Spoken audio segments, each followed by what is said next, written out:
அஸ்ஸலாமு அலைக்கும் வரஹ்மத்துல்லாஹி வபரகாத்துஹு. நயவஞ்சகர்களுக்கு சுபுஹ் மற்றும் இஷா ஆகிய தொழுகைகளை விட சிரமமானது வேறு எதுவும் இல்லை என்று அல்லாஹுவின் தூதர் ஸல்லல்லாஹு அலைஹி வஸல்லம் அவர்கள் கூறியதாக அபூ ஹுரைரா ரலியல்லாஹு அன்ஹு அவர்கள் அறிவிக்கிறார்கள். நூல் புகாரி, ஹதீஸ் எண் 657.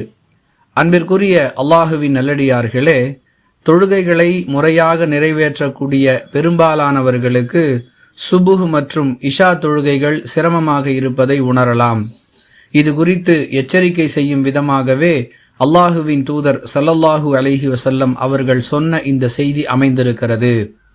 சுபுஹ் தொழுகையும் இஷா தொழுகையும் யாருக்கு சிரமமாக இருக்கிறதோ அது நயவஞ்சகத்தின் அடையாளம் என்பதை உணர்த்தும் விதமாக இவ்வாறு எச்சரிக்கை செய்கிறார்கள். எனவே மற்ற நேர தொழுகைகளில் நாம் எப்படி ஆர்வத்தோடு பங்கு கொள்கிறோமோ அதுபோன்று சுபுஹ் மற்றும் இஷா தொழுகைகளிலும் கலந்து கொள்ள முயற்சிக்க வேண்டும். ஏதோ ஒரு சந்தர்ப்பம், பயணம், இது போன்ற தவிர்க்க முடியாத காரணங்களால் இந்த தொழுகைகள் தவறி போவது என்பது யதார்த்தம்.